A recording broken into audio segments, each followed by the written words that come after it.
बोले प्रेम से श्री सद्गुरु महाराज की जय। श्री सद्गुरु महाराज की जय। श्री सद्गुरु महाराज की जय।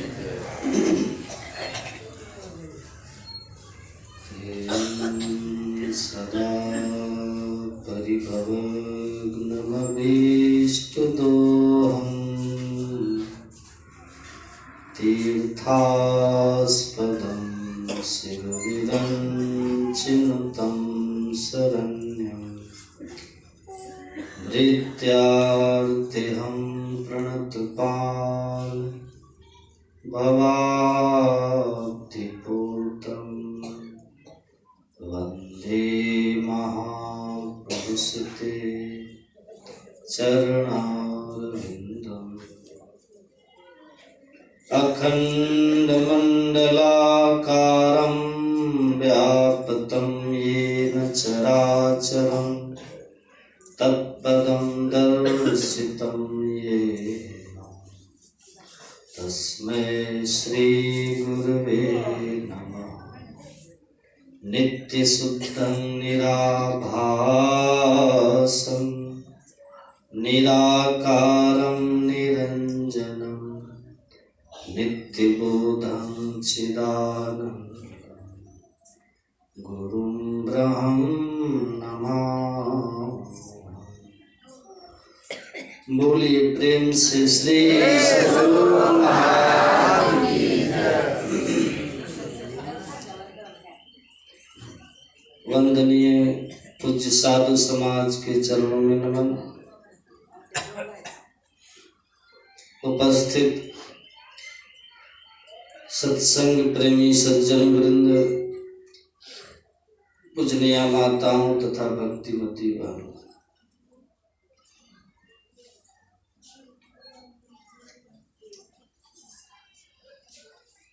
संत कबीर साहब के वचन में आया है, एक दिन ऐसा होएगा जंगल होगा बास, ऊपर ऊपर हर फिरे ढोर चरेंगे घास।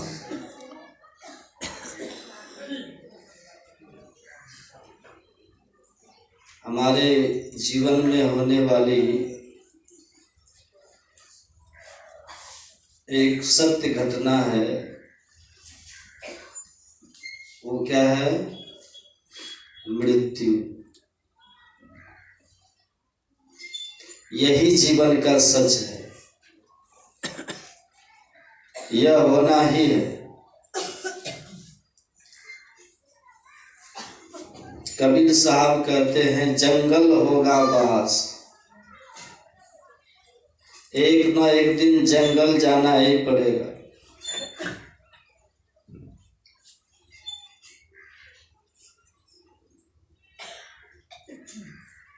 लेकिन कुछ लोग जो हैं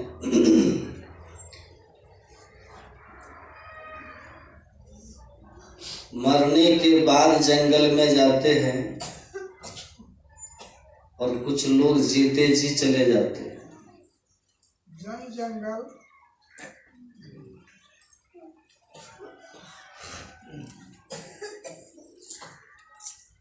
जब इस शरीर से प्राण रूपी पक्षी उड़ जाएंगे,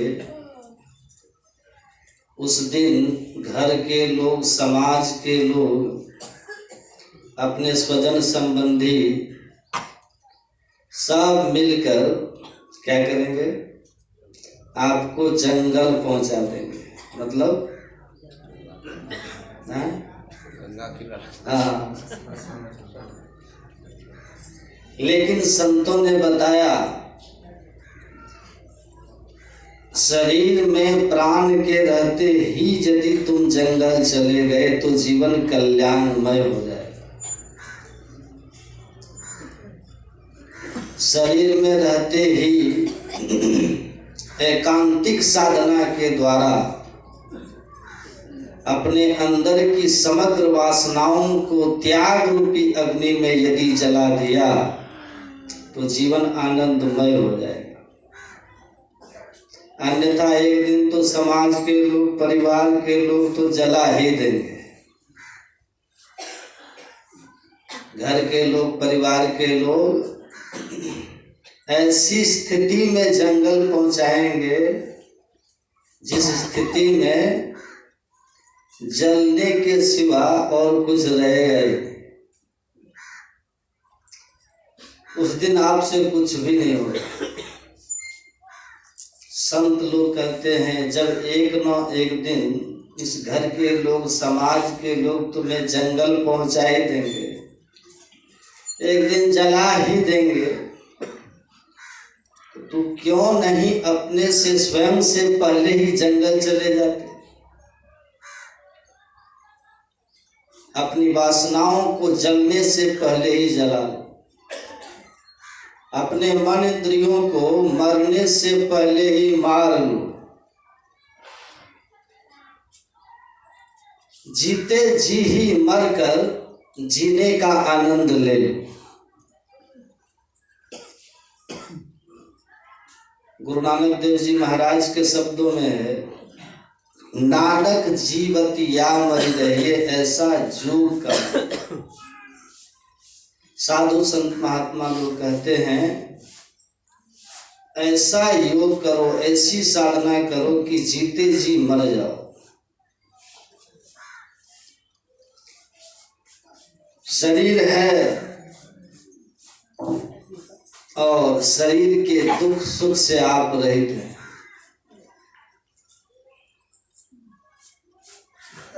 संसार में आपका शरीर है, लेकिन संसार से आप सर्वथा निर्लिप्त हैं। स्वजन संबंधियों के साथ में हैं, लेकिन उनसे सर्वथा विमुक्त हैं।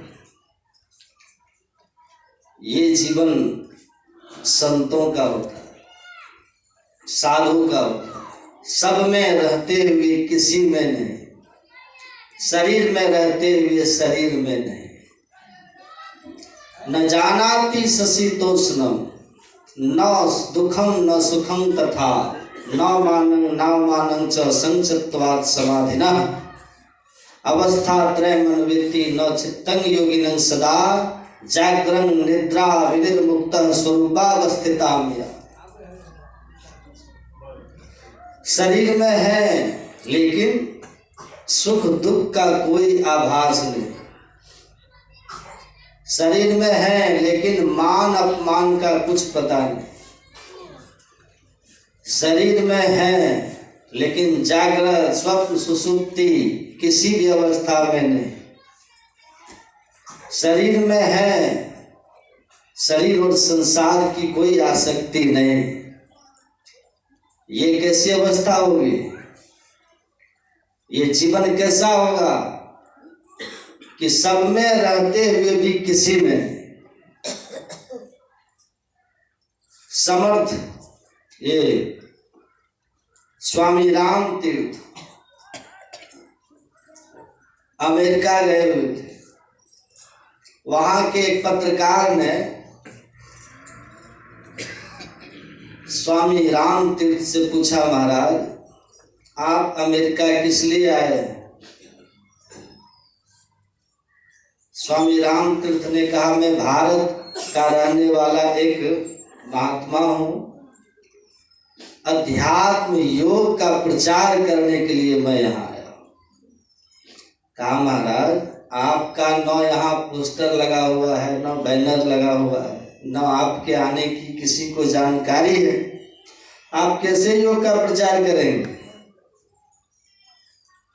स्वामी राम तीर्थ ने कहा, मेरा बैनर, मेरा पोस्टर और मेरा प्रचारक तू है, तू मेरा प्रचार कर। कहा महाराज मैं आपका प्रचार कैसे करूंगा? कहा तो पत्रकार है ना, अखबारों में निकाल दो, भारत से एक योगी आया।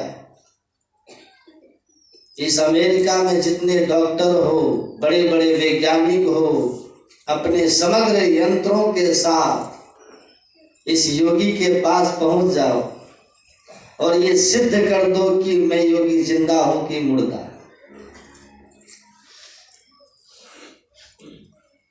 उस योगी के चमत्कार को आकर के सब कोई देखो। अखबार में निकाल लिया, स्थान सुनिश्चित कर दिया गया। संपूर्ण अमेरिका के बड़े बड़े वैज्ञानिक डॉक्टर अपने अपने यंत्रों को साथ लेकर स्वामी राम तीर्थ के पास आए। स्वामी राम तीर्थ ने अपना हाथ आगे बढ़ा दिया और कहा, मेरी नबज देखकर कोई भी बतला दो कि ये आदमी जिंदा है कि मुर्दा।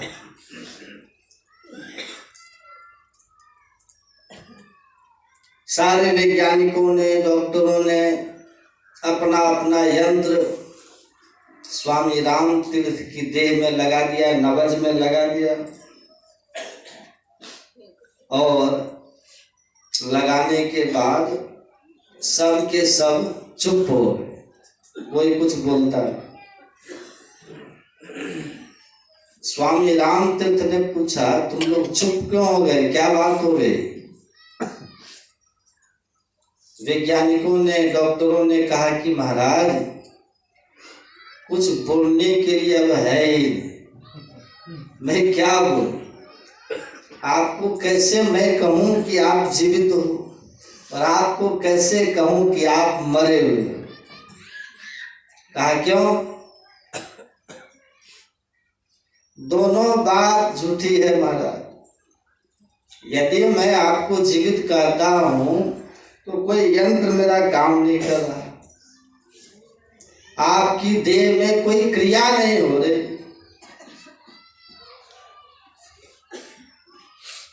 न श्वास चलती है, न नबज चलती है, न शरीर में धड़कन है, न खून रक्त का संचार है, न वायु का संचार है। शरीर पूर्ण रूपेण जड़वत हो चुका। कोई यंत्र जवाब नहीं दे रहा है कि आदमी जीवित है। मैं कैसे कहूं कि आप जीवित हो? स्वामी राम तीर्थ ने कहा, मुर्दा ये कर दो। कहा महाराज मुर्दा भी कैसे कर सकता? आप बोल रहे हो, देख रहे हो, सुन रहे हो।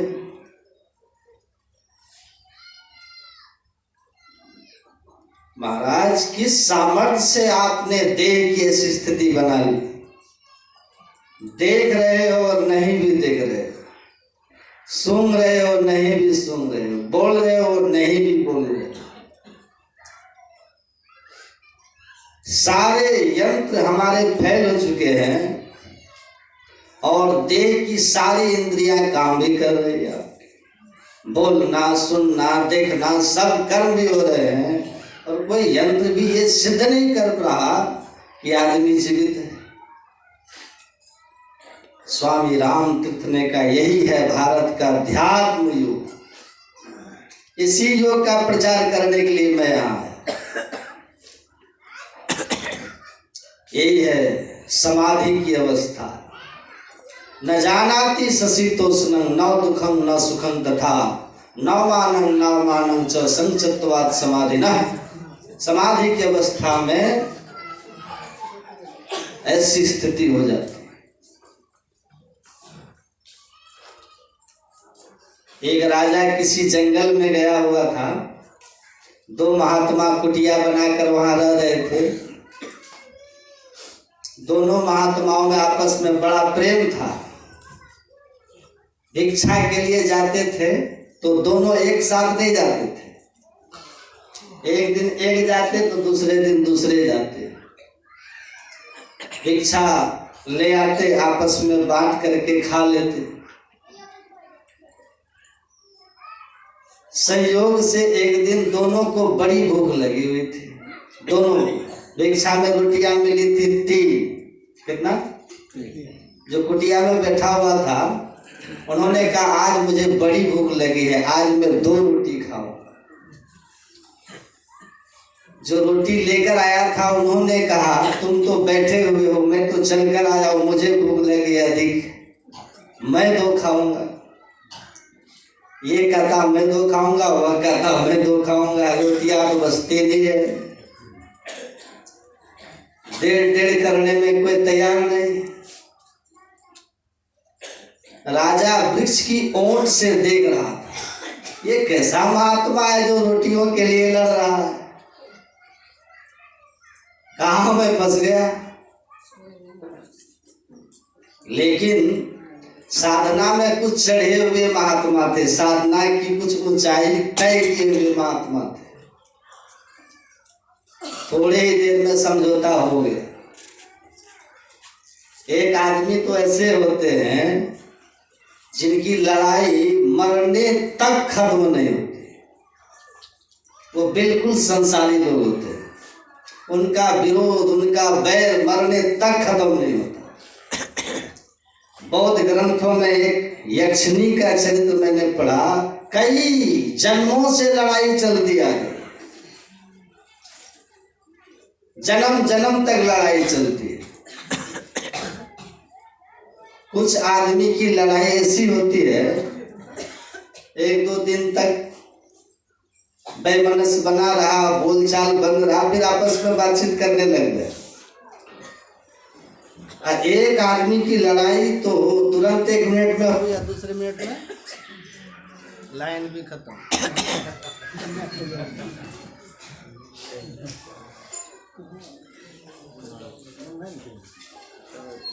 खत्म का नाम लिया, लाइन खत्म।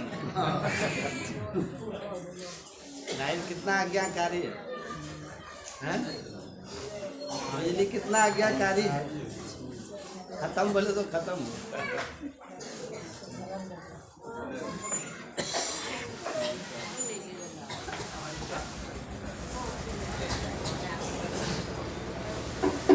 श्री सद्गुरु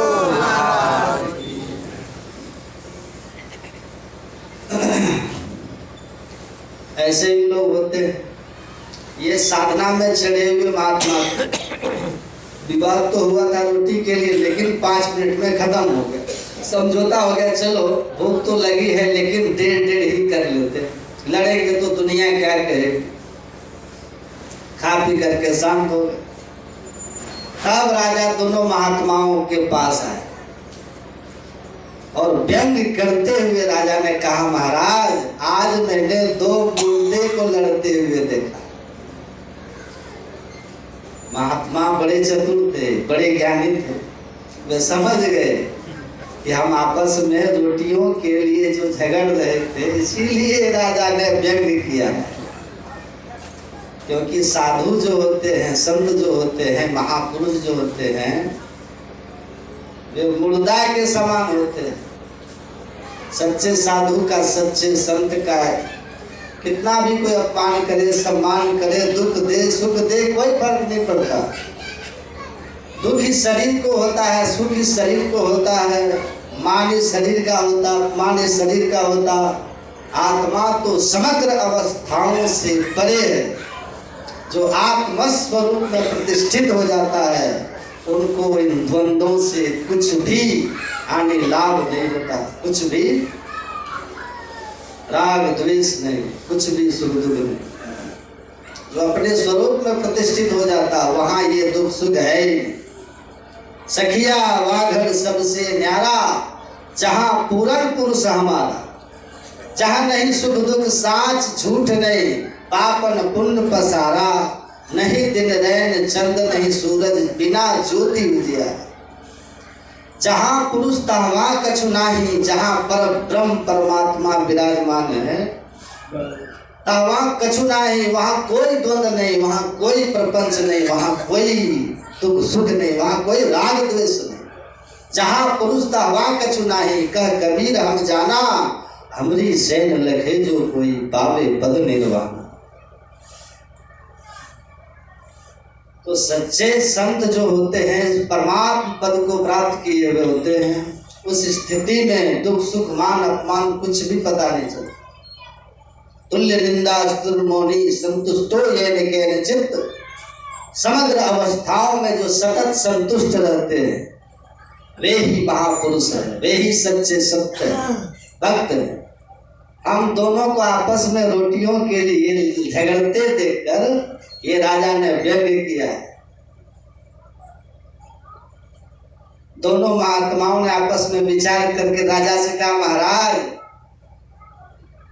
दो मुर्दे को आपने लड़ते हुए देखा, लेकिन मुझे ये विश्वास नहीं होता कि मुर्दा भी लड़ता हो, कुछ जिंदा जरूर हो, इसीलिए आपस में लड़ रहा है। कुछ न कुछ विकार जरूर भीतर में होगा, कुछ ना कुछ राग द्वेष भीतर में जरूर होगा, कुछ ना कुछ इंद्रियों की चपलता जरूर अंदर में होगी, इसलिए आपस में थोड़ा सा नोक झोंक हो रहा था। कुछ जिंदा जरूर होगा महाराज। तो राजा भी समझ गए। मतलब कहने का अभिप्राय यह है, साधना की एक ऐसी अवस्था है जहां पहुंचकर जीते जी वो मर जाता, शरीर में रहते हुए शरीर के सारे दुख सुख से वो निर्मुक्त हो जाता। तो एक मरना तो ये साधन विशेष के द्वारा, योग विशेष के द्वारा, पवित्रतम भक्ति अभ्यास के द्वारा अभ्यासी अपने चित्त की समग्र वृत्तियों को वहां केंद्रित कर लेता जहां इस शरीर के सुख दुख का भान ही नहीं, सुख दुख का पता ही नहीं। संत कबीर साहब कहते हैं, संसार के लोग तो शरीर से प्राण निकलने के बाद जंगल पहुंचा ही देंगे, लेकिन उस दिन संसार के लोग जंगल जाने के लिए तैयार होंगे, जंगल पहुंचाने के लिए तैयार होंगे जिस दिन जलाने के सिवा तुम्हारे पास कुछ बचेगा ही। उस समय कुछ भी नहीं हो पाएगा, उस दिन तो केवल जलना ही होगा। जब समाज के लोग, संसार के लोग, परिवार के लोग एक दिन जंगल पहुंचा ही देंगे, एक दिन जला ही देंगे, तो कुछ पहले ही जंगल चले जाएं और त्याग की अग्नि में अपने समस्त वासनाओं को जला करके शाश्वत आनंद को प्राप्त करो। गोकर्ण ने आत्मदेव से कहा था, मुंचा ज्ञानम प्रजा रूपम मोहतो नरके गति। हे पिताजी, पुत्र धन की आसक्ति छोड़ो, इस आसक्ति में रहकर तुम समाप्त हो जाओगे, मिट जाओगे। इसलिए मिटने से पहले ही, समाप्त होने से पहले ही, जलने से पहले ही सर्वम त्यक्त्वा वनम ब्रज, सब कुछ छोड़कर जंगल चले जाओ, एकांत में चले जाओ, एक में लग जाओ। आत्मदेव अपने पुत्र गोकर्ण से कहता है, हे पुत्र, जंगल तो चला जाऊंगा, साधु तो बन जाऊंगा, लेकिन साधु बन के करूंगा क्या? एकांत में चले तो जाएंगे, लेकिन एकांत में जाकर करेंगे क्या? बहुत लोग क्षणिक वैराग्य के कारण साधु तो बन जाते, घर परिवार का त्याग कर देते हैं, लेकिन सही मार्गदर्शन में जो त्याग नहीं होता उसका पतन हो जाता है।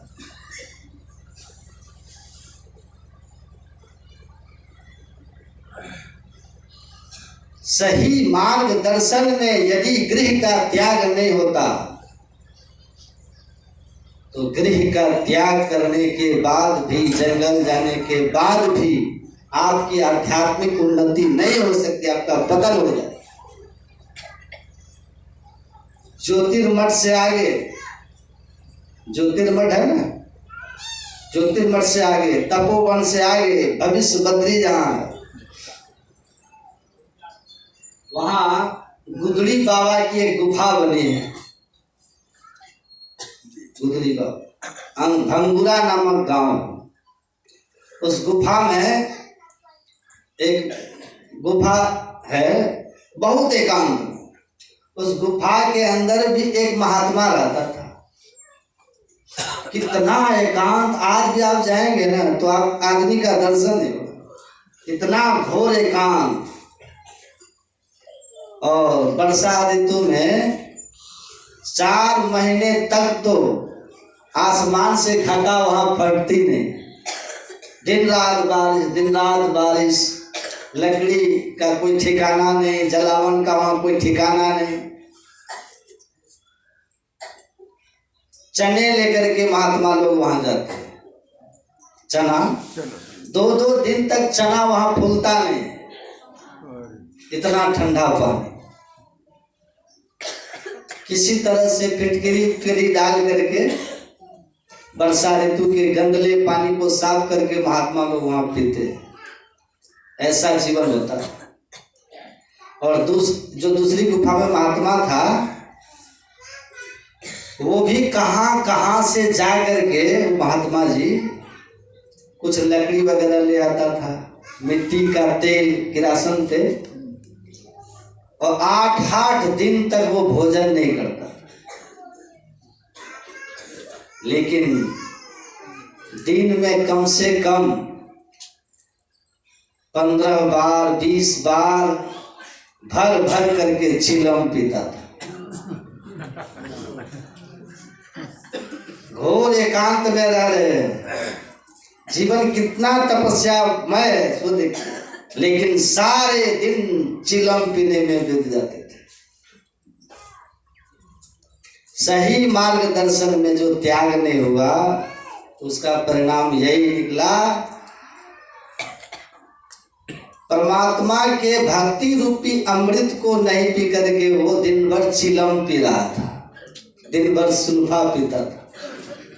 जीवन नरक बन गया उस गुफा में।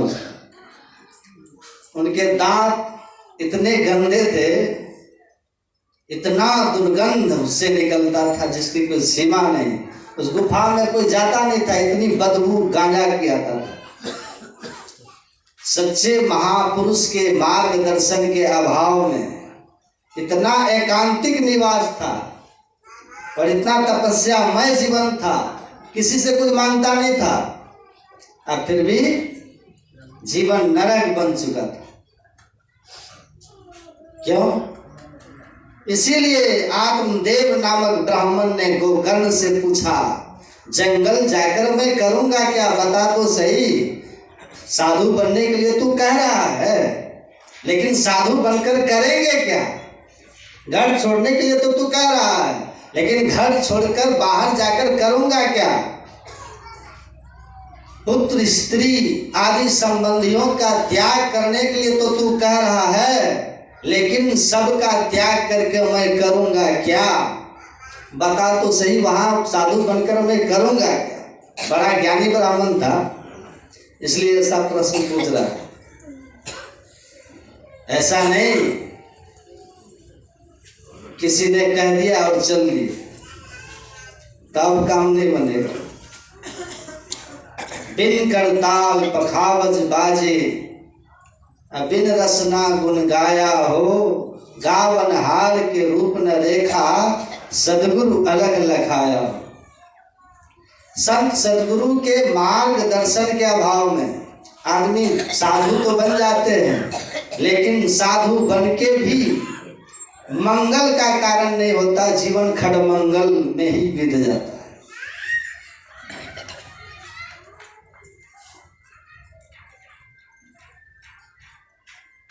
बहुत दिन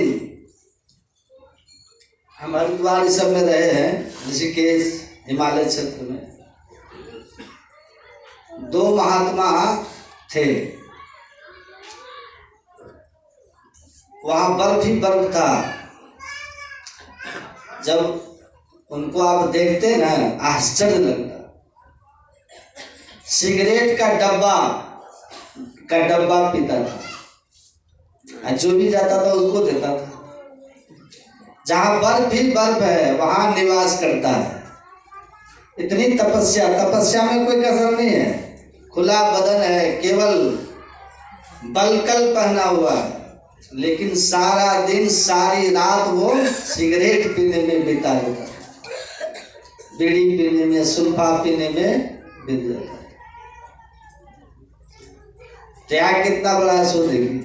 लेकिन सही मार्गदर्शन के अभाव में जीवन नरक बन चुका था। दूसरी जगह एक और महात्मा जी थे, चाय पीता था। हम देखते हैं हरिद्वार में कुंभ में एक महात्मा को हमने देखा, ठंडी इलाके में चाय, कहता नहीं पियोगे तो मर जाओगे। धर्म का पालन करते हुए यदि कोई मर भी जाए तो कोई दुख नहीं होता, और अधर्म के रास्ते पर चलते हुए 1000 वर्ष जीते भी रहे तो मरने से भी बदतर है। जी करके क्या कीजिए। और केवल चाय ही नहीं पीता था, चाय में ठंडी का दिन में अफीम डाल करके पीता था। अफीम डाल करके चाय पीते, दिन भर नशे में भूत बने रहते। सही मार्गदर्शन के अभाव में इतना बड़ा त्याग में जीवन भी नरक बन चुका है। आप सारी दुनिया जाके घूम के देखिए, आप स्वतंत्र हैं, देखिए सही मार्गदर्शन के अभाव में जीवन किस दिशा में साधु का जाता है आप देख सकते हैं। जिस संत के चरणों में लक्ष्मी सदैव विराजती है, लक्ष्मी है संतन की दासी, रज चाहत कैलाश को वासी, वो महापुरुष का बाना पहन करके दर दर भटक रहे हैं, लक्ष्मी के पथ च्युत हो रहे। सारी सृष्टि को खिलाने की ताकत संत में होती है, क्योंकि संत के बस में भगवंत होते हैं। वे एक रोटी के लिए परेशान। सच्चे महापुरुष के मार्गदर्शन के अभाव में जीवन नरक बन चुका है। कहीं शांति मनुष्य नहीं, कहीं सुख नहीं मनुष्य।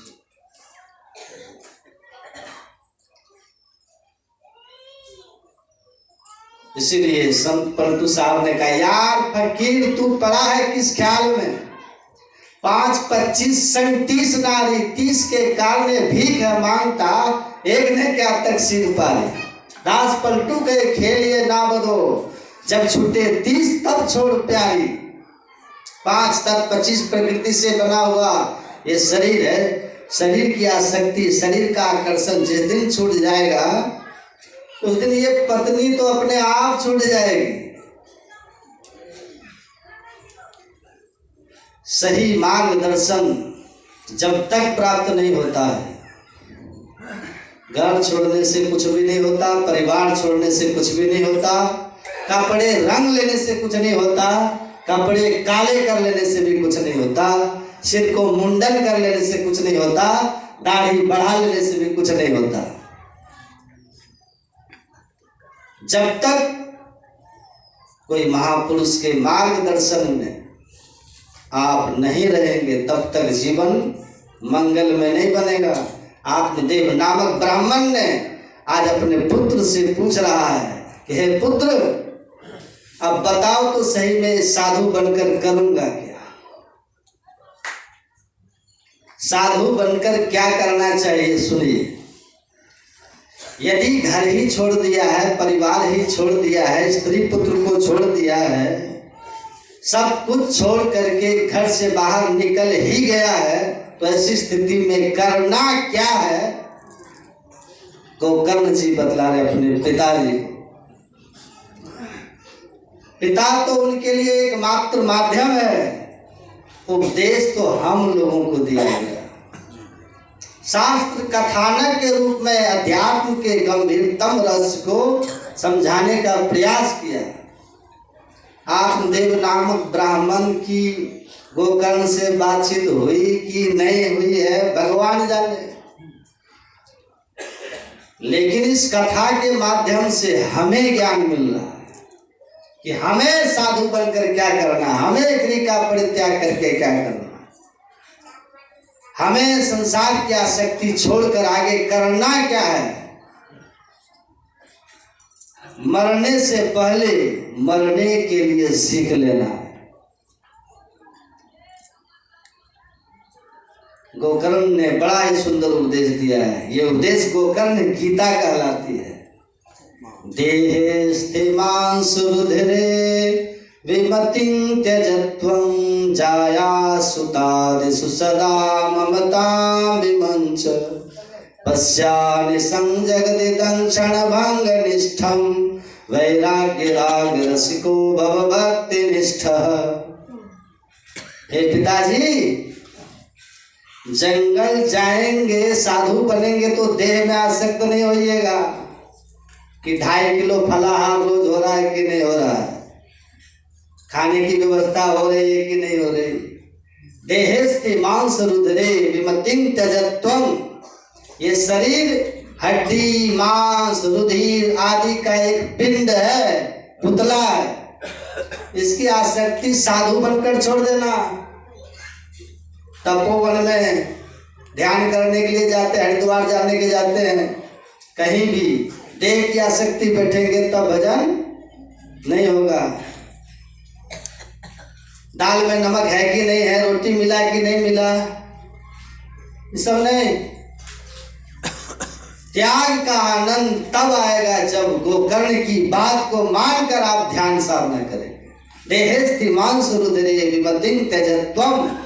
ये शरीर हड्डी, मांस, रुधिर का एक ढांचा है, पिंड है। इसमें जो आसक्ति है, ममता है पिताजी, इस ममता को साधु बन करके छोड़ देना। साधु बनकर यही समझना कि हम शरीर में नहीं, शरीर मेरा खत्म हो गया। स्वामी राम तीर्थ को जब वैराग हुआ तो घर से वो निकल गए। 2 बच्चे भी उनके थे, पत्नी भी थी। पत्नी कहती है मैं भी जाऊंगी आपके साथ। कहा ठीक है चलो। 2 बच्चे थे, पत्नी भी साथ। कुछ दूर जाने पर स्वामी राम तीर्थ ने कहा इन बच्चों को ले जाकर हम कैसे जंगल में भजन करेंगे, इन बच्चों को छोड़ना पड़ेगा। पत्नी कहती है ठीक है छोड़ दूंगी। एक अपना छोटा बालक को जो अच्छी तरह चल फिर भी नहीं सकता था, पत्नी ने बीच चौराहे पर बिठा दिया। बच्चे भले छूट जाए लेकिन ये पति नहीं छूटे, पति का संग नहीं छूटे। ऐसी पतिव्रता थी। छोटा बालक को बीच चौराहे पर बिठा दिया। अब कहा पतिदेव अब तो चल सकती हूँ। कहा नहीं नहीं, अभी भी एक बालक है, उसको भी छोड़ना पड़ेगा। कहा ठीक है इसको भी छोड़ देती। बीच बाजार होकर के निकल रही थी। बच्चे में जो अंगुली पकड़ रखा था बच्चे ने, माँ ने उस अंगुली को छुड़ा लिया। बच्चे बीच बाजार में ही रह गए, छूट गए। अब पत्नी राम तीर्थ के पीछे पीछे जा रही है। पतिदेव अब तो मैंने बड़े बच्चे को भी छोड़ दिया, अब तो चल सकती हूँ। कहा ठीक है चलो, लेकिन सुनो हाथ में जो चूड़ी पहन रखी हो और मस्तक पे जो सिंदूर लगा रखी हो, सिंदूर को धोना पड़ेगा और चूड़ी को फोड़ना पड़ेगा। आप जीवित हैं महाराज, आपके रहते ही आपके जीते जी में कैसे सिंदूर दो, का धोना पड़ेगा। देहे स्थिमांस रुधिरे विमतिं त्यजत्वं। तुम तो अभी दूसरी देह में इतनी आसक्त हो कि आपके रहते में कैसे सिंदूर धोऊंगी। तुम्हें तो अपने शरीर का भी आकर्षण खत्म करना है। अपने शरीर को भी खत्म हुआ ही मानना पड़ेगा, तब भजन होगा। इस देह की भी आसक्ति छोड़नी पड़ेगी। तुम तो अभी दूसरी देह में आसक्त हो, सिंदूर कैसे धोंगे, आप जीवित हैं, धोना पड़ेगा। पति का संग नहीं छूटे, उनके आदेश का पालन करना पड़ेगा। सिंदूर को भी धो ली, चूड़ी को भी फोड़ ली, अब तो चल सकते हो। कहा अब कहो कि स्वामी राम तीर्थ मर गया। हे भगवान, आपके रहते मैं कैसे कहूं कि स्वामी जी राम तीर्थ मर गया। कहा कहना पड़ेगा। इन संबंध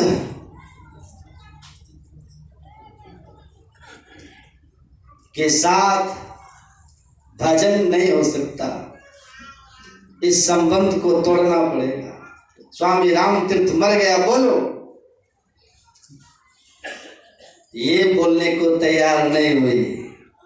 स्वामी राम तीर्थ बड़ी तेजी से निकल गए, भंगोर जंगल में भाग गए। चले तो चले ही गए, इतनी आसक्ति का त्याग करना पड़ता है। पहले का सन्यास आश्रम जो होता था, आचार्य जो होते थे, श्राद्ध की क्रिया पहले शिष्य से करवा लेते थे।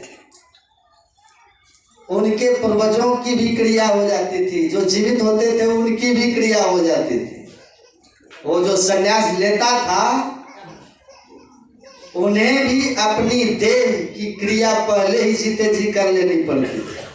अब तो सन्यास ये लाल कपड़ा एक नाटक हो गया है, जब मर्जी तब पहन लो, जब मर्जी तब खोल लो। नहीं तो ये भेष बड़ा विकट है, इसको कासाय वस्त्र कहा गया है। ये कसाईयों का कपड़ा है। जैसे कसाई को बकरे को मारने में कोई कष्ट नहीं होता, उसी तरह से सन्यासी को संसार संबंधियों को छोड़ने में कोई मोह नहीं होता। कसाय वस्त्र है, संसार के लिए बाहर से कसाई बन करके रहना पड़ेगा। यदि किसी में ममता हुई तो सन्यास धर्म मिट्टी में मिल जाएगा। एक ईश्वर परमात्मा को छोड़कर यदि किसी में आकर्षण है तो ये भेष खत्म हो, बिल्कुल आसक्ति का त्याग, कासाय वस्त्र। भगवान बुद्ध ने इस शरीर को हड्डी का नगर बताया। अट्ठिनं नगरम कुतो मंस लोहित लेपनम जठ जराच मत्सुच मनो मखोच ओहितो। ये मनुष्य का शरीर हड्डी का बना हुआ नगर है, मांस रुधिर का इसके ऊपर से लेप चढ़ा है। इसके भीतर में क्या है? वृद्धावस्था बैठी हुई है, मौत बैठी हुई है, राग द्वेष छल कपट इसके अंदर बैठे हुए हैं। इस शरीर में आसक्ति जो हड्डी और मांस का ढांचा है, इसमें आसक्ति, हड्डी और मांस में तो आसक्ति होती है कुत्ते की, बिल्ली की। वे हड्डी मांस को देख देख करके दौड़ते हैं। तुलसीदास जी महाराज के शब्दों में अष्ठी पुरातन क्षुदित स्वान जौ अति भरी मुख पकड़ो अनिजता लोगत रुधिर पान करी मन संतोष भरो। पुरानी हड्डी को देख करके भी कुत्ता बड़े चाव से उसे चबाता है, और उसी हड्डी के ठोकर से जब मसूड़े से खून निकलता है तो उसे चूस चूस करके मन में सोचता है कुत्ता ये खून इसी हड्डी से ही निकल रहा है।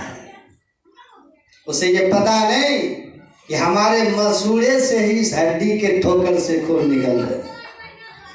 उसी प्रकार से संसार के विषयों का जो सुख है आत्म बल क्षय का सुख है। हम अपने आत्म बल को क्षय करके संसार का सुख ले रहे हैं। कुत्ते की तरह संसार के विषयों का सुख हम लोग ले रहे हैं।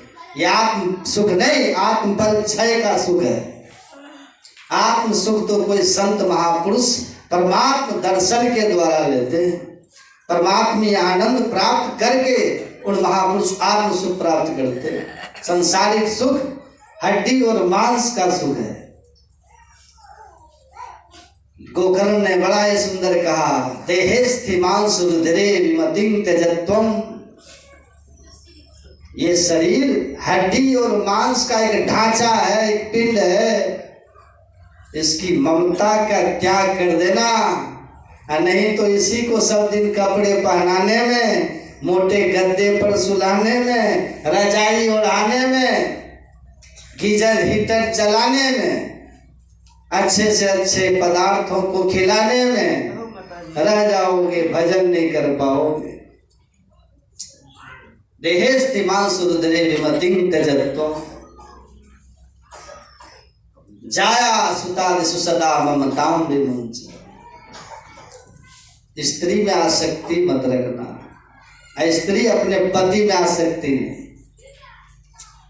तो क्या पति पत्नी का त्याग कर दे, अब पत्नी पति का त्याग कर दे, यही संतों का ज्ञान है। ममताम विमुंच शब्द का प्रयोग हुआ है। पति के साथ पत्नी रहे लेकिन उसमें ममता नहीं रहे। ममताम विमुंच, ममता छोड़ करके। मोह तो नरके गति, ममता रहेगी तो नरक में जाना पड़ेगा। मोह से, ममता से, आसक्ति से नरक में जाना पड़ता है। पति पत्नी के साथ रहे लेकिन ममता विमुंच, पत्नी पति के साथ रहे लेकिन ममता विमुंच, ममता छोड़ करके, आसक्ति छोड़ करके। आसक्ति ही जीव का छेद्य बंधन है। कपिल भगवान ने देवहूति से कहा था, घर में रहो कोई दोष नहीं, लेकिन घर में आसक्त होकर के नहीं रहो। पुत्र के साथ रहो कोई दोष नहीं, लेकिन पुत्र में आसक्त होकर के नहीं रहो। स्त्री के साथ रहो कोई दोष नहीं, लेकिन स्त्री में आसक्त होकर के नहीं। आसक्ति बंधन है। और आसक्ति का त्याग साधु बनकर के भी नहीं हुआ तो आप घर में ही बैठे हैं, गृहस्थ हैं। एक महात्मा जी एक लोगों को कहते रहता था बराबर कि तो क्या समझता है, अच्छी अच्छी सब्जी नहीं बना करके खिलाता है। मैं लगभग 1 करोड़ का घर मकान छोड़कर साधु बने, तुम मेरा सत्कार नहीं करता है, मेरे वैभव को तुम नहीं जानता है। तो सबको ये कहते रहता था, महाराज ये तो धमकी देते रहता है सबको। इतना छोड़ करके मैं आया हूँ, इतना छोड़ करके मैं साधु बना तो अच्छी तरह से खिलाता नहीं है, रहने को नहीं देता है। सबकी तरह मेरे से भी बड़े बड़े चक्रवर्ती सम्राट जो है समस्त भूमंडलों का आधिपत्य को छोड़ करके साधु बने, लेकिन उन्होंने कभी नहीं कहा कि मैंने इतना बड़ा त्याग कर महात्मा बने। तो उनको कहा कि तू बार बार बोलता है 1 करोड़ की घर मकान छोड़ के साधु बने हैं, सम्मान करो। तो कहा सुनो, किसी ने कहा शरीर तो घर से अलग जरूर हो गया है, लेकिन घर आपकी खोपड़ी में भरा हुआ है। घर मकान आपकी खोपड़ी में घूम रहा है, तुम क्या त्याग करेगा। और मेरा तो विश्वास है एक दिन तुम घर जरूर पकड़ लोगे। जब आपके दिमाग में घर घुसा हुआ है तो घर जरूर पहुंच जाओगे। और 1-2 महीने के अंदर घर चला ही गया। साधु संत और शास्त्र संसार को छोड़ने के लिए नहीं कहते हैं, पुत्र स्त्री को छोड़ने नहीं कहते, इनकी आसक्ति छोड़ने के लिए कहते हैं। घर की आसक्ति को छोड़ दो, पुत्र की आसक्ति को छोड़कर।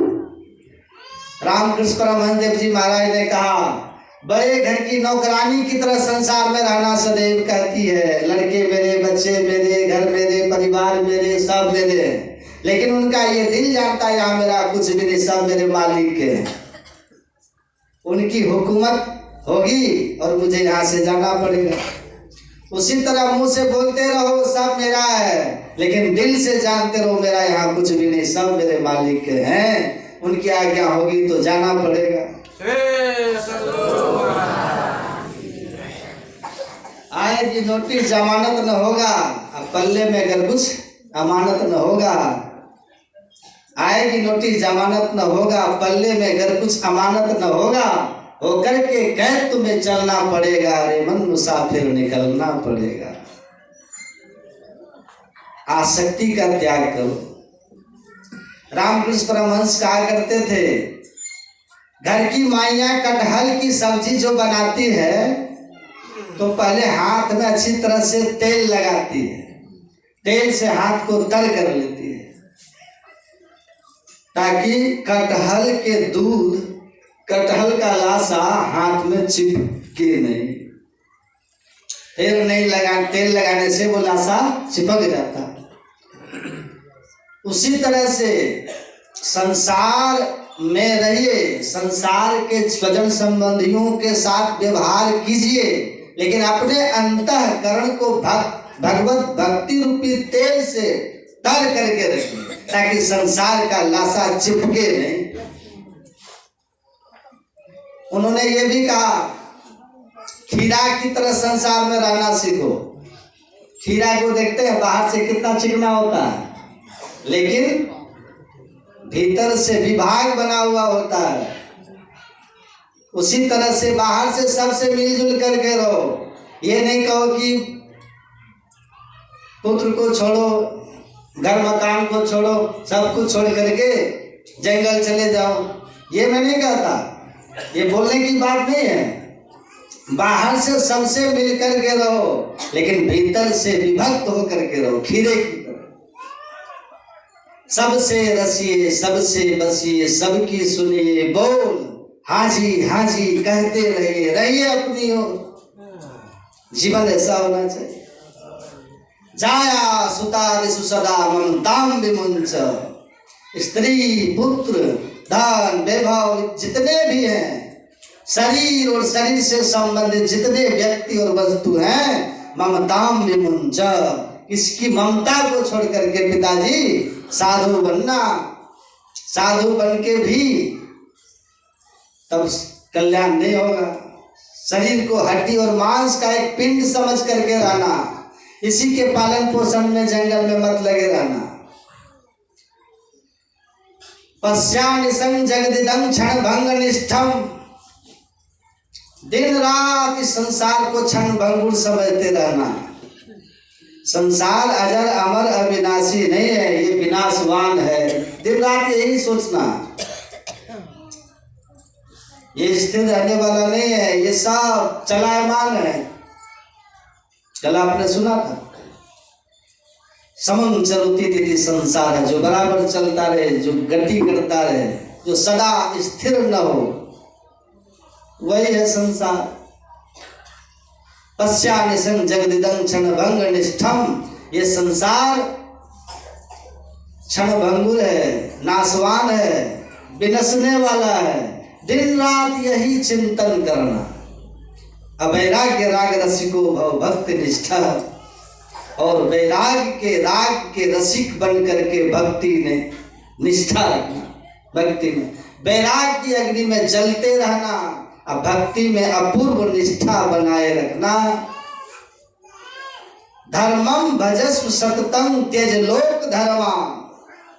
मानव जीवन का सार ये एकमात्र है, ईश्वर का भजन।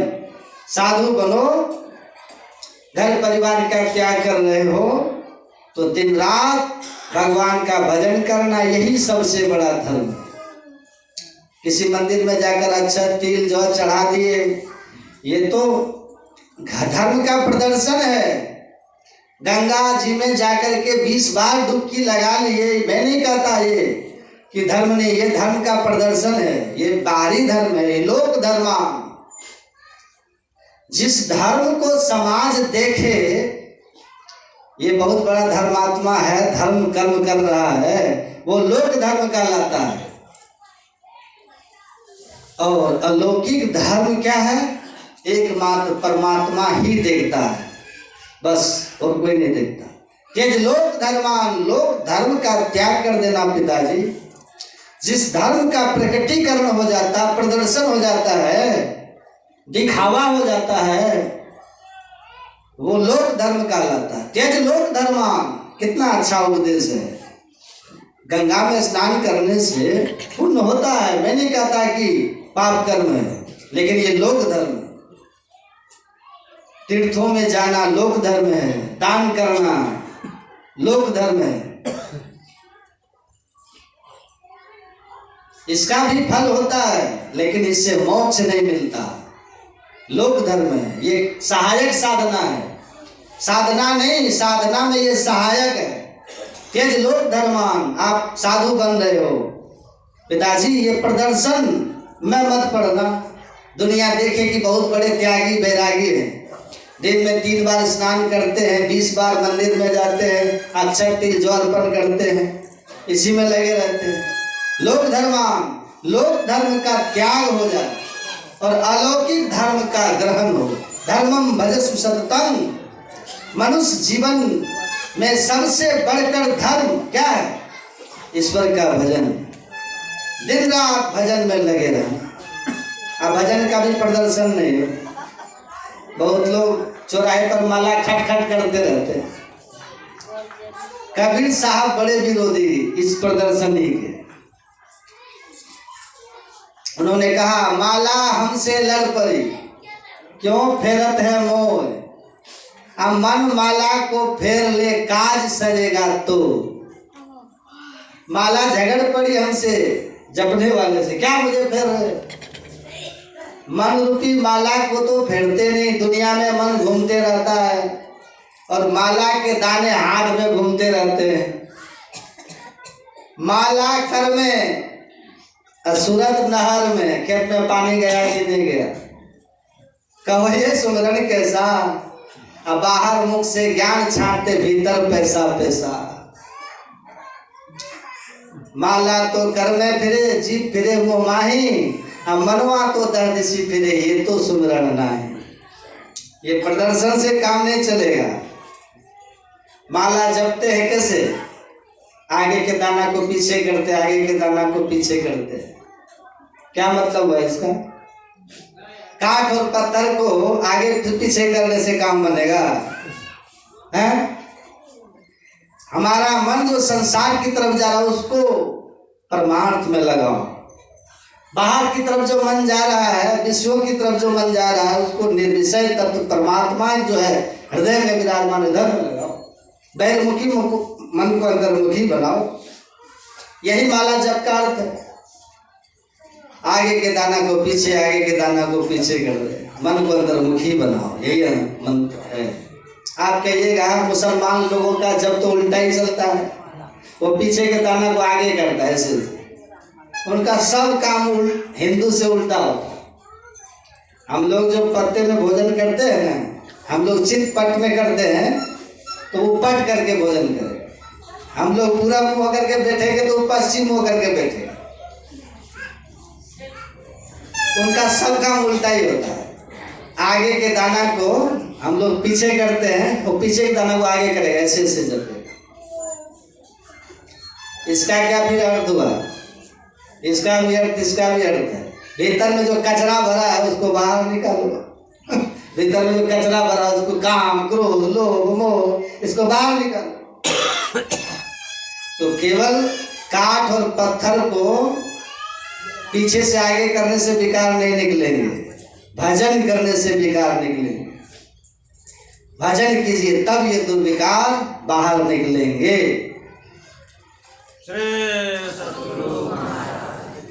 धर्म का प्रदर्शन नहीं होना चाहिए, धर्म का आचरण होना चाहिए। आदत पड़ गई है धर्म कर्म करने की लोगों को, लेकिन प्रदर्शन वाला धर्म नहीं। गोकर्ण जी ने पिताजी से कहा धर्मम भजस्व सततं त्यज लोक धर्म। लोक धर्म को छोड़कर, बाहरी दिखावा वाले धर्म को, ये प्रदर्शनी को, आडंबर को छोड़कर साधु बनना। और सबसे बड़ा धर्म ये है चलते फिरते उठते बैठते सोते जागते अपने मन को भजन में लगाए रखना, यही सबसे बड़ा धर्म है। श्री सद्गुरु महाराज। और सेवस्व साधु पुरुषाम जय काम कृष्णा। और पिताजी यदि ईश्वर की कृपा से साधु बने हो, कहीं मिल जाए साधु महात्मा, उसकी सेवा करना। सेवस्व साधु पुरुषाम, साधु की सेवा करना। साधना करोति साधु, जो साधना में दिन रात लगे रहते हैं, ऐसे महापुरुष की सेवा करना। लोग कहते हैं भजन में मन नहीं लगता, क्या करें, भजन में मन नहीं लगता। भजन में मन लग जाएगा, एक उपाय है। कैसे लगेगा? जिनका मन भजन में लगता है उनकी सेवा करते रहिए। श्री सद्गुरु महाराज। भजन में मन लग जाए। जिस आदमी को भोजन की रुचि कम हो गई है उस आदमी को क्या करना चाहिए? जिनको बहुत रुचि है, जो दिन भर बकरी की तरह चबाते रहता है, उनके पास रहना चाहिए। उनके पास रहेंगे तो थोड़ा बहुत आपको भी खिलाते रहेंगे। दोस्त थोड़ा तो चाय पी लो, एक तो बिस्कुट ही खा लो। बहुत खाने वाले के पास कोई आदमी रहे तो वो थोड़ा बहुत खिलाता ही रहेगा। उसी तरह से बहुत भजन करने वाले के सेवा में रहेंगे तो आपसे भी थोड़ा बहुत वो करवाते ही रहेंगे। रुचि बढ़ जाएगी भजन में। यहाँ जो ध्यान शिविर जो हो रहा है, किस लिए हो रहा है? क्यों हो रहा है ये? हैं? यहाँ तो धर्मार्थ में सब काम हो रहा है। साधकों की रुचि बढ़ाने के लिए यह आयोजन। साधकों की रुचि जो मर चुकी है ना, भजन का संस्कार जो अंतःकरण में मर चुका है ना, वो मरे हुए संस्कार को पुनर्जीवित करने के लिए यह आयोजन हो रहा है। तो रुचि बढ़ जाएगी।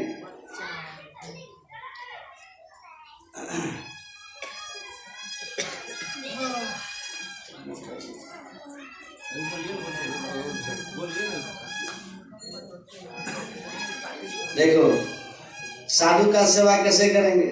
सब लोग लग जाएंगे तो कैसे सेवा होगा? एक 3.5 हाथ का शरीर रहता है।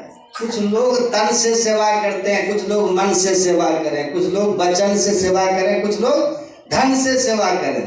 बहुत तरह से सेवा होती है। किसी भी तरह से इस आयोजन में आप अपने तन मन धन को लगाए रखिए, भजन की रुचि बढ़ जाए।